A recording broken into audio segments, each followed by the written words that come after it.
একদিন রাসূলে পাক সাল্লাল্লাহু আলাইহি ওয়াসাল্লাম মসজিদে নববীর মধ্যে বসে আছেন।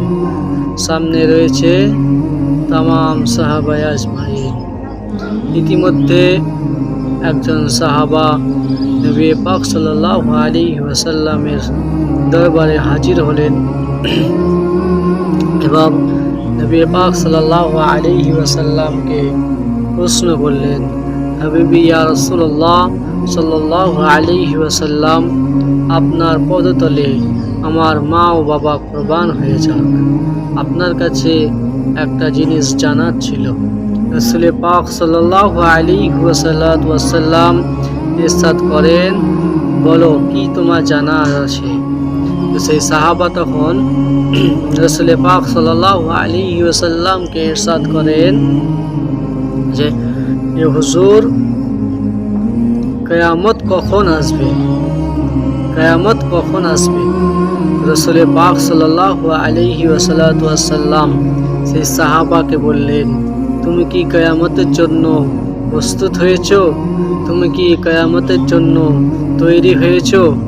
তো সেই সাহাবা বলেন, রাসূলুল্লাহ সাল্লাল্লাহু আলাইহি ওয়াসাল্লাম, আমার কাছে সেরকম নামাজের নেকি নেই, আমার কাছে সেই রকম রোজার নেকি নেই, আমার কাছে সেই রকম দান খায়রাতের নেকি নেই, তবে আমার কাছে রয়েছে আল্লাহ এবং আল্লাহ রাসূল সাল্লাল্লাহু আলাইহি ওয়াসাল্লামের সবচাইতে বড় মহব্বত।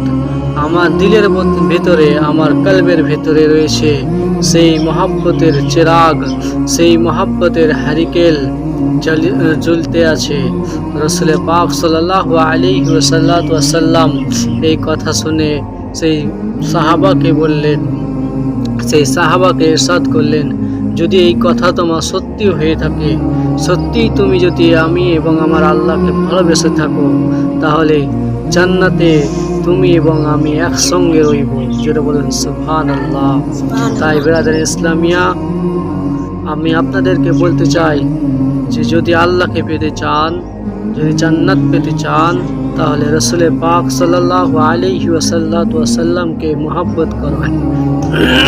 কারণ আমার আল্লাহ বলেন, কুল ইন কুনতুম তুহিব্বুনাল্লাহ ফাত্তাবিউনি ইউহিব্বুকুমুল্লাহ।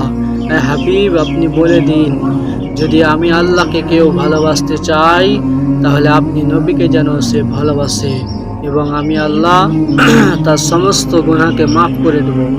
নিশ্চয় আল্লাহ তাবারক ওয়া তাআলা সর্ববৃহত্তম মাফকারী, ক্ষমাশীল।